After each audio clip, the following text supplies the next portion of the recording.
Baik, Assalamualaikum warahmatullahi wabarakatuh. Selamat pagi, siang, dan malam teman-teman semuanya yang menonton video ini. Terima kasih telah menonton video ini. Sebelum masuk ke inti dari video kali ini, perkenalkan saya Ahmad Fauzan Arif dengan NIM 23201184 dari Perguruan Tinggi Institut Teknologi dan Bisnis Asia Malang. Lalu untuk fakultas yang saya ikuti, yang saya tekuni adalah Fakultas Teknologi dan Desain dan jurusan Teknik Informatika. Pada video kali ini, izinkan saya untuk menjelaskan demo terkait UTS dari mata kuliah Sistem Operasi. Nah, UTS kali ini saya mendapatkan tugas dari Bapak dosen saya, yaitu Bapak Zainal, Pak Zain, untuk membuat video sistem operasi, metode sistem operasi menggunakan algoritma HRN atau metode HRN. Nah, sebelum masuk ke materi, kita akan perkenalkan dulu dengan apa saja tujuan yang kita pelajari hari ini. Terkait HRN, jadi tujuan pembelajaran hari ini adalah kita ingin memahami konsep dasar algoritma HRN. Jadi supaya teman-teman yang lihat video ini paham bagaimana cara dasar konsep algoritma HRN. Kedua adalah mengidentifikasi komponen perhitungan HRN. Artinya di sini kita akan melakukan proses identifikasi komponen. Lalu mampu menghitung prioritas proses menggunakan algoritma HRN. Artinya bisa menghitung berapa prioritas proses yang kita perlukan. Dan yang terakhir adalah menyelesaikan contoh kasus penjadwalan proses dengan algoritma HRN. Artinya di yang terakhir ini kita akan membuat sebuah studi kasus dari contoh kasus penjadwalan proses dengan algoritma HRN. Selanjutnya, kali ini kita akan berkenalan dulu dengan sistem operasi. Jadi bagi teman-teman yang belum tahu apa itu sistem operasi, di sini akan saya jelaskan. Nah, sebelum ada sistem operasi, sebuah proses komputer akan terdiri dari beberapa tahapan dan ada beberapa yang kita perlukan. Yang pertama adalah tentunya ada hardware. Hardware ini semacam perangkat keras, yaitu bisa dalam bentuk komputer, bisa dalam bentuk monitor, dan lain sebagainya. Itu adalah sebagai hardware. Kita memerlukan perangkat kerasnya terlebih dahulu. Selanjutnya, kita memerlukan sebuah software. Artinya kita memerlukan sebuah aplikasi yang kita akan pakai. Contoh, karena kita tadi sudah punya komputer, sudah punya laptop, sekarang kita mau menjalankan aplikasi apa? Misalkan kita mau menjalankan aplikasi Microsoft Word, berarti itu adalah softwarenya. Aplikasi Microsoft Excel itu adalah softwarenya. Ketiga, ada brainware. Nah, brainware ini adalah dia sebagai sistem otaknya. Istilahnya ini dia sebagai CPU-nya. Kalau di CPU di komputer kan biasanya pakai Ryzen atau pakai Intel. Ada lagi yang Apple chip yang punyanya iOS. Nah, itu adalah dia sebagai brainware-nya. Lalu ada yang namanya sistem operasi. Jadi ini sistem operasi ini adalah perangkat yang kita pakai, hardware yang kita pakai, itu menggunakan sistem operasi apa? Nah, sejauh ini sistem operasi yang kita pakai paling familiar adalah menggunakan Windows. Atau bagi teman-teman yang menggunakan perangkat keras seperti macOS, itu teman-teman berarti menggunakan Apple sebagai device-nya. Dan yang terakhir adalah ada aplikasinya. Jadi ini adalah proses sebelum ada sistem operasi. Ada 5 tahapan. Nah, setelah ada sistem operasi, kita akan mengenal adanya 3 proses saja. Proses yang pertama adalah kita memerlukan sebuah software. Jadi langsung kita butuh sebuah software untuk kita jalankan. Softwarenya contoh kayak Microsoft Word, Microsoft Excel, terus aplikasi Chrome dan lain sebagainya. Proses yang kedua akan ada yang namanya sistem operasi. Artinya sebuah software itu pasti dia memiliki sebuah requirement, software requirement, system requirement. Artinya sebuah perangkat, sebuah aplikasi itu harus bisa dijalankan di macam-macam sistem operasi. Seperti Microsoft Word. Nah, itu Microsoft Word itu hanya bisa dijalankan di Windows. Sedangkan kalau dijalankan di Apple itu nggak bisa, karena Microsoft miliknya Windows. Begitu juga dengan seterusnya.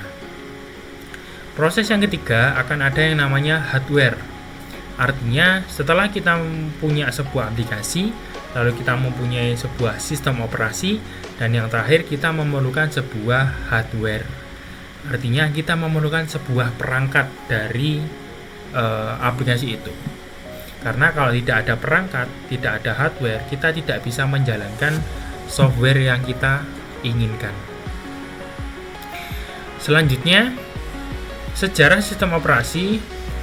Yang pertama adalah sistem operasi generasi pertama, yaitu diluncurkan pada tahun 1945 sampai 1955. Ini adalah tahun Indonesia merdeka. Pada generasi pertama, komputer elektronik menggantikan sistem komputasi mekanik dan harus diberi instruksi langsung oleh pengguna karena belum ada sistem operasi. Artinya ini masih belum ada yang menjembatani. Jadi langsung antara perangkat keras dengan sebuah software. Pada tahun yang kedua, ada sistem operasi generasi kedua, yaitu pada tahun 1955 sampai 1965. Pada generasi ini diperkenalkan Batch Processing System atau yang biasa disingkat BPS, yang digunakan untuk pekerjaan yang berurutan. Sistem operasi penuh belum ada, tapi beberapa fungsi dasar sudah ada. Artinya ini merupakan pengembangan dari sistem operasi generasi pertama. Sistem operasi generasi ketiga diluncurkan pada tahun 1965 sampai 1960. Misalnya sepertinya tahunnya. Jadi pada tahun ketiga ini, generasi ini sistem operasi menjadi multi-user dan multi-programming. Artinya memungkinkan banyak pengguna dan program berjalan secara bersamaan melalui terminal online. Jadi, satu komputer, satu sistem bisa diakses oleh banyak orang. Tahun yang keempat adalah tahun 1980-an pasca 1980-an. Nah, saat ini sistem operasi digunakan untuk jaringan komputer, memungkinkan pengguna menyadari komputer yang saling terhubung. Setelah sejarah sistem operasi, kita lanjut ke jenis-jenis sistem operasi komputer. Nah, ini adalah sejarah sistem operasinya. Sekarang pengertian dari sistem operasi, teman-teman. Sistem operasi ini adalah perangkat lunak, sebuah software yang mengatur dan mengelola perangkat keras komputer serta menyediakan layanan bagi program aplikasi. Fungsi utama sistem operasi ini termasuk yang pertama, manajemen proses, lalu manajemen memori atau RAM, manajemen file, dan manajemen perangkat. Dan tentu dia bertugas sebagai penghubung. Komponen sistem operasi ini mencakup kernel atau terminal, sel, dan UI atau antarmuka pengguna yang bekerja sama untuk mengoperasikan komputer. Nah, konsep dasar dari sistem operasi yang pertama adalah multitasking dan multithreading. Artinya, sebuah software, sebuah sistem operasi bisa menjalankan banyak aplikasi Yang kedua, sebuah sistem operasi harus menerapkan manajemen memori. Artinya bisa memanage memori, mengatur memori agar bisa dipakai. Dan yang terakhir, memanajemen proses. Selanjutnya, jenis-jenis sistem operasi. Tentu bagi teman-teman di sini sudah mulai banyak yang tahu. Saat ini yang paling familiar adalah Windows. Ada POSIX, ada Unix, ada MS-DOS, ada MS Windows, ada Linux, ada Apple, dan lain-lain. Nah, dari sekian banyak sistem operasi yang dapat kita bagi menjadi dua, yaitu ada yang namanya Command Line Interface atau CLI. Command Line Interface ini adalah kontak user dengan perangkat keras berbasis teks, bisa huruf, bisa angka, dan simbol atau tanda baca. Nah, penerapannya dengan menggunakan CLI atau Command Line, kita bisa menggunakan OS yang namanya MS-DOS, POSIX, ataupun Linux. Nah, jenis sistem operasi yang menggunakan GUI, Graphical User Interface, adalah contohnya Microsoft Windows, Unix, atau Linux. Jadi, dia mempunyai sebuah tampilan, mempunyai antarmuka yang user atau orang yang mengakses komputer bisa melihat. Nah, selanjutnya, untuk sasaran sistem operasi ini adalah tentu tujuannya harus membuat user menjadi lebih nyaman.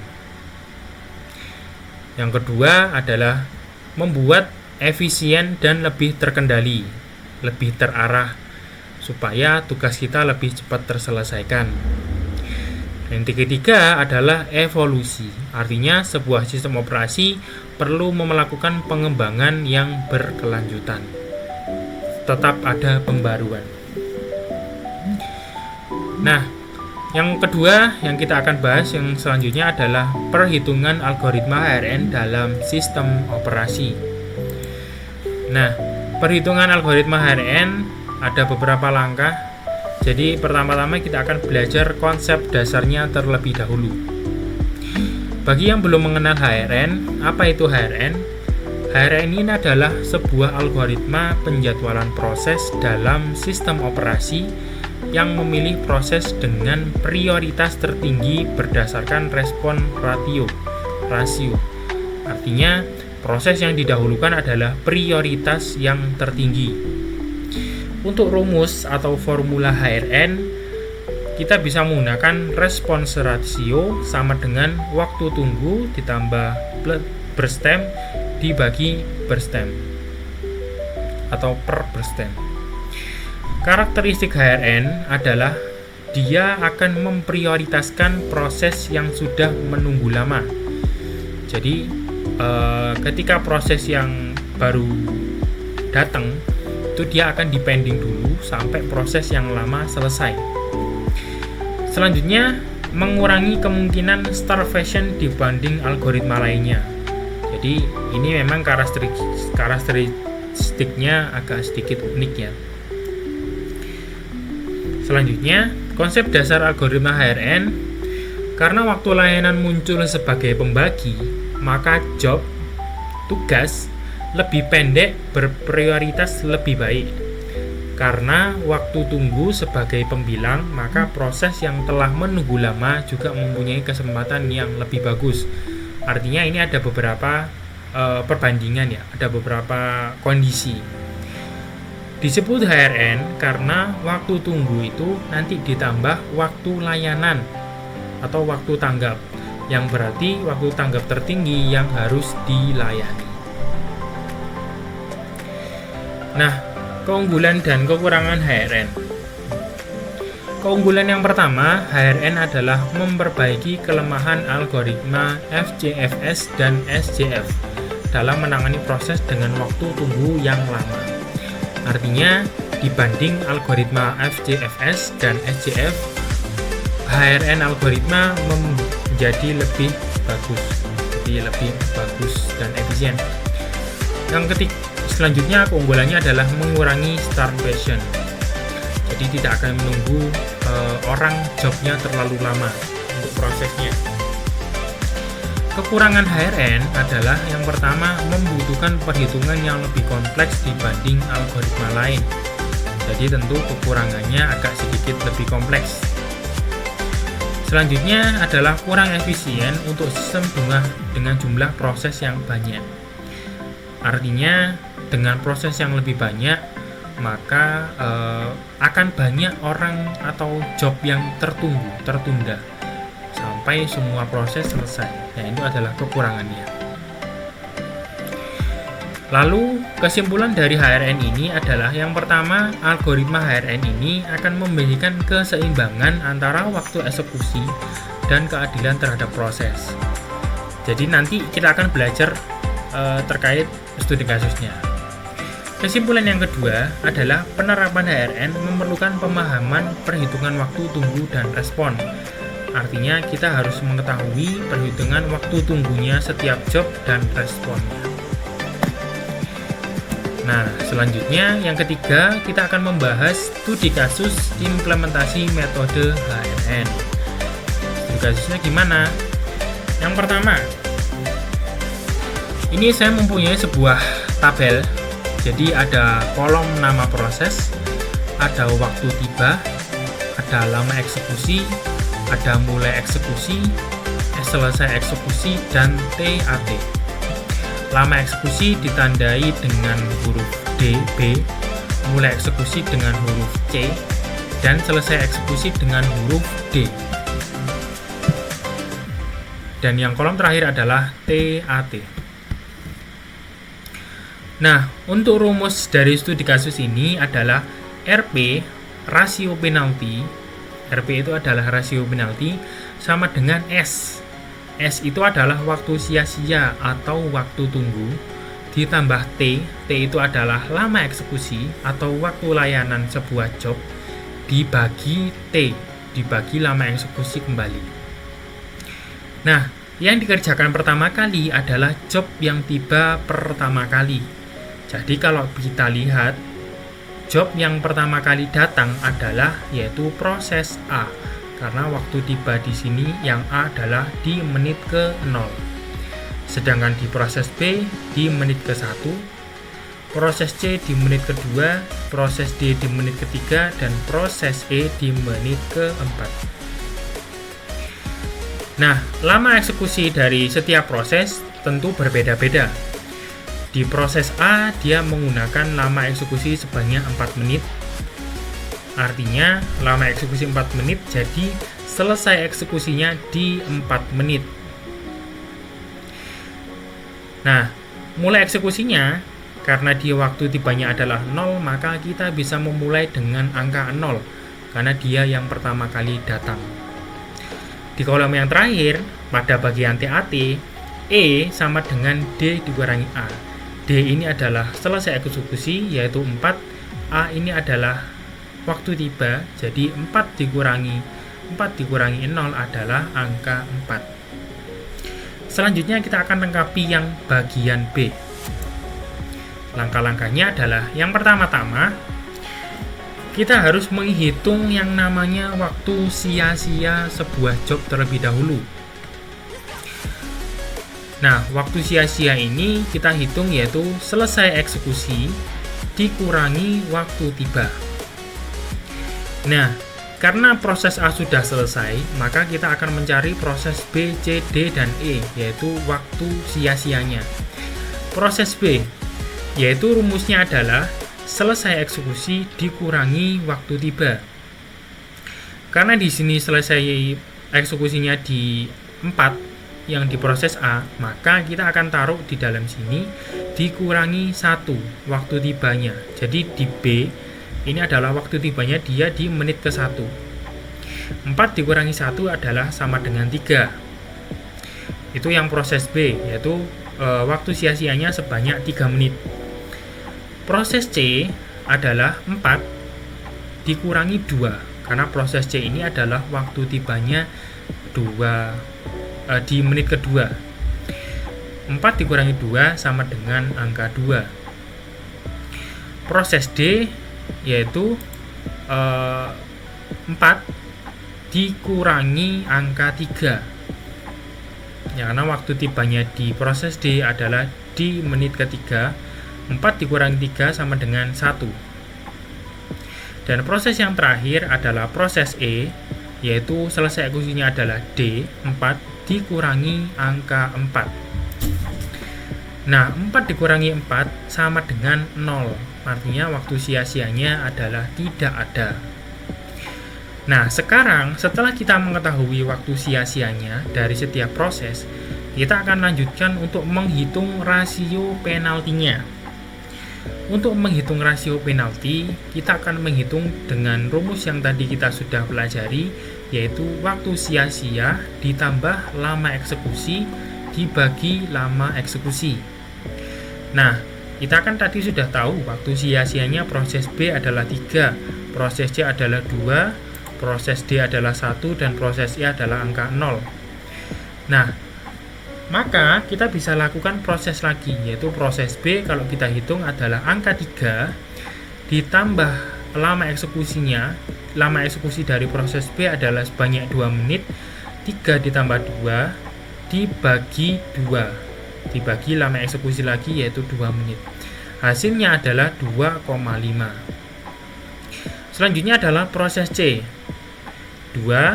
Prosesnya adalah waktu sia-sianya adalah angka 2 ditambah angka 5, karena dia lama eksekusinya adalah angka 5, dibagi angka 5, lama eksekusi lagi. Hasilnya adalah 1,4. Proses D, karena di sini proses di waktu sia-sianya adalah angka 1, maka 1 ditambah 8, lama eksekusinya dia, dibagi angka 8, sama dengan 1,125. Nah, yang terakhir adalah proses E. Karena di sini waktu sia-sianya adalah angka 0, maka 0 ditambah angka 4, lama eksekusinya dia, dan dibagi angka 4, sama dengan 1.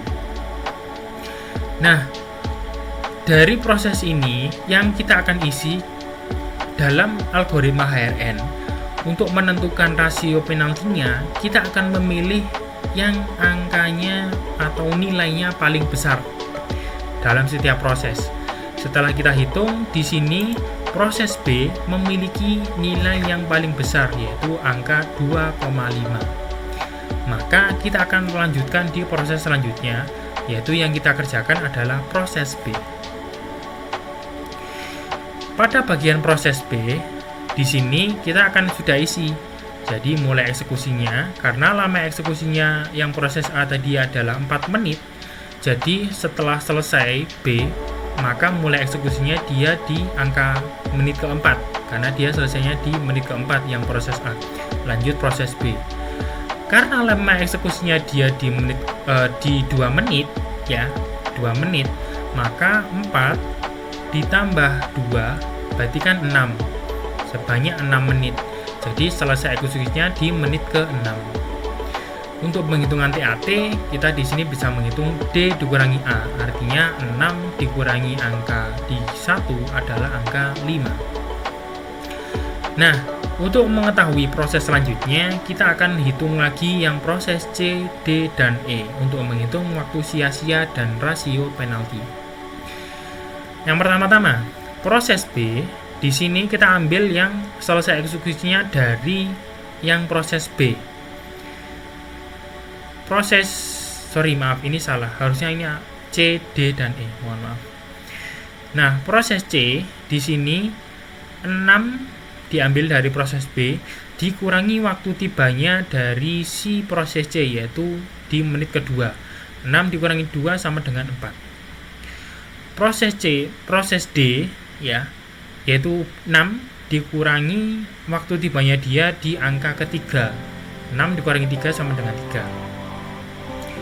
Proses yang E, yaitu 6 dikurangi waktu tibanya dia adalah menit keempat, yaitu 6 dikurangi 4 sama dengan 2. Di sini kita sudah tahu bahwa waktu sia-sianya dari C, D, dan E adalah 4 menit, 3 menit, dan 2 menit. Lalu kita hitung lagi rasio penaltinya. Rumusnya seperti tadi, yaitu waktu sia-sia ditambah lama eksekusi dibagi lama eksekusi. proses C yaitu karena waktu sia-sianya angka 4 menit. 4 menit ditambah 5 ini diambil dari lama eksekusi dari proses C. 4 ditambah 5 dibagi angka 5, yaitu dibagi selesai eksekusi, lama eksekusi lagi. 4 ditambah 5 dibagi 5 sama dengan 1,8. Nah, proses D diambil dari waktu sia-sianya angka 3 ditambah 8, yaitu lama eksekusinya dia, dibagi angka 8, lama eksekusinya dia kembali. Dihitung totalnya adalah 1,375. Dan yang terakhir proses E yaitu angka 2. Angka 2 diambil dari proses D ini ditambah angka 4. Angka 4 adalah waktu tibanya proses E dibagi angka 4, hasilnya adalah 1,5. Nah, dari perhitungan ini proses yang memiliki rasio penalti yang paling besar adalah yang proses C, yaitu di angka 1,8. Maka dari itu, proses yang paling besar kita akan dahulukan. Jadi yang kita kerjakan sekarang adalah proses C. Nah, untuk nilainya yang di baris proses C, karena di sini kita tadi sudah tahu bahwa selesai eksekusi di proses B adalah angka 6, maka proses C akan mulai eksekusinya di menit ke-6. Nah, selesai eksekusinya proses C dapatnya dari mana? Yaitu 6 ditambah lama eksekusinya dia, yaitu sebanyak 5 menit. Nah, totalnya selesai eksekusinya dia di menit ke-11. Untuk penghitungan TAT, D yaitu kolom D adalah selesai eksekusi angka 11 dikurangi A. 11 dikurangi 2 hasilnya adalah angka 9. Sekarang proses yang terakhir adalah di baris D dan E. Kita akan menghitung lagi waktu sia-sianya proses B, yaitu karena di sini proses C selesai eksekusinya di menit ke-11, kita masukkan menit ke-11 dikurangi angka 3, yaitu waktu tibanya di proses D sama dengan 8, yaitu waktu sia-sianya 8 menit. Nah, proses C, ini salah, harusnya D dan E, mohon maaf sekali. Proses D dan E, jadi ini angka 11 dari proses C terakhir selesai eksekusinya kita kurangi dengan waktu tibanya proses E, yaitu angka 4 sama dengan 7. Di sini kita bisa tahu waktu sia-sianya proses D adalah 8, proses E adalah 7. Sekarang kita hitung rasio penaltinya, yaitu waktu sia-sia ditambah lama eksekusi dibagi lama eksekusi. Proses D kita hitung yaitu angka 8, yaitu waktu sia-sianya dia ditambah angka 8 lagi, lama eksekusinya dia dibagi angka 8 lagi, lama eksekusinya dia. Hasilnya adalah 8 tambah 8 dibagi 8 sama dengan 2. Proses yang E, 7, waktu sia-sianya ditambah angka 4, lama eksekusinya dibagi 4. Hasilnya adalah 2,75. Nah, dari hasil ini kita bisa tahu kalau sekarang proses yang akan kita kerjakan adalah proses yang paling besar, yaitu proses E. Nah, untuk pengisian proses E, nilai-nilainya adalah di sini kita tinggal isi-isi aja, kita nggak perlu menghitung lagi. Karena di sini selesai eksekusi di proses C adalah menit ke-11, maka mulai eksekusinya di proses D adalah di menit ke-11. Lama eksekusinya di proses D adalah sebanyak 8 menit. Jadi 11 ditambah 8. Hasilnya lalu kita hitung TAT E sama dengan dikurangi A, yaitu 15 dikurangi ini sepertinya salah. Ini sepertinya salah. Saya lanjutkan saja.